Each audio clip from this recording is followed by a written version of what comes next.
Baltimore. Camden Yards could smell blood in the water, but Adley Rutschman couldn't bite. With 2 outs in the 5th inning of a tied wild card Game 2, the Orioles franchise catcher found himself on stage. An Oriole occupied every base. Rutschman's team had, earlier in the frame, tallied its first run of the series on a galvanizing, game-tying home run from Cedric Mullins. That blast sent an understandably frustrated home crowd into total delirium. The hysteria only grew in strength as the next 3 Orioles reached, loading the bases with nobody out. The impatient sea of black and orange had a reason to roar. For the first time all series, the O's had the Royals, and starting pitcher Seth Lugo, on the ropes. Instead of delivering what could have been the knockout blow in Wednesday's eventual, Baltimore put its gloves down, offered some water and tossed Kansas City a towel. Anthony Santander, he of 44 regular season home runs, popped out overeagerly for the first out. That brought in hard-throwing Royals reliever Angel Zerpa. The next Baltimore hitter, outfielder Colton Cowser, went down hacking, literally. Cowser, who seemingly decided before the pitch to swing, went around on a ball that clonked him in the hand as he fell to the dirt. It was one of the most bizarre strikeouts you'll ever see. Colton Cowser struck out with the bases loaded on a pitch that hit him. Those 2 outs threatened to stifle the rally and dampen the excitement. A nervous stadium rolled its eyes, as if to say, "Here we go again." But when a still wild Zerpa started Rutschman off with a pair of balls, Birdland rediscovered its voice. Theoretically, it was the kind of scenario the O's and their fans dreamed about. Their homegrown franchise catcher at the plate in a playoff game with a chance to be the hero. A raucous, desperate, passionate crowd conjuring a wall of noise. A pitcher losing control. The entire stadium knew that Zerpa, not wanting to go down 3-0 and risk walking in a run, had to throw Rutschman a strike. Rutschman, who has struggled mightily since the All-Star break, his confidence evaporating in a cloud of passivity, must have known this, too. He had to be ready for a fastball. He was almost certainly going to see a hittable pitch. On the ESPN broadcast, commentator Ben McDonald, a regular on Baltimore's home broadcast and thus quite familiar with the club, made note of the moment and Rutschman's role in it. "These are the situations Orioles manager Brandon Hyde wants to see Adley Rutschman be more aggressive, right?"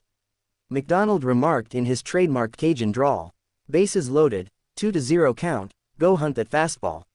If you get it, get your swing off, and be aggressive."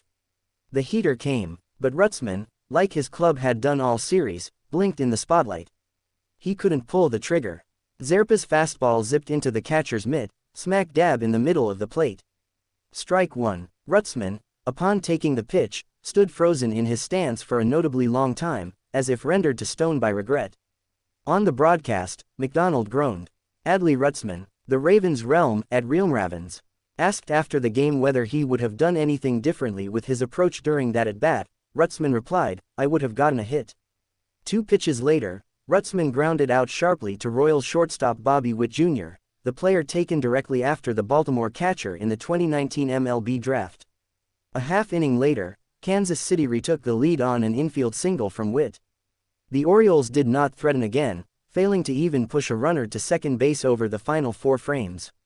Star shortstop Gunnar Henderson struck out to end the game, the series. Across 18 innings in this wild card series, the Birds' highly touted offense managed 1 measly run. Kansas City pitched extremely well, but Baltimore helped the Royals along, going 1 for 13 with runners in scoring position. Henderson, who clobbered 37 home runs during the regular season, finished the 2 games 0 for 7 with 3 strikeouts. No Orioles hitter, save for Mullins, looked comfortable or calm.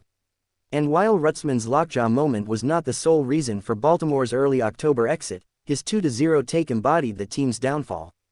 A talented young player on a talented young team, in the make-or-break hour, buried by indecision. The sheen of promise, always a dangerous thing, worn away by the realities of failure, by the sheer difficulty of a very difficult sport. Rutschman, once a player you could dream dynasties upon, looked tired, as he did for most of the season's second half. Public bat speed data shows that Rutschman's swing quickness dwindled over the season, implying that he was either exhausted or hurt. His offensive production dipped, as did his defensive metrics. "I've answered this question a million times," Hyde told the media after the game. "I think that it's a young player that was dealing with some adversity. I think he's going to come back next year, and I think he's going to be a different player." Hyde's optimism is well-founded. Rutschman, still just 26 years old, remains a volcano of talent. There remains ample runway for growth and glory. Such is also the case with most of Baltimore's roster, even though Santander and ace Corbin Burns. It's reasonable for all involved, from the players to the leadership to the fan base, to believe that a brighter day is still out there somewhere. But on this particular gray afternoon, this particular October, neither the team nor its most important player was able to grab a hold of the moment.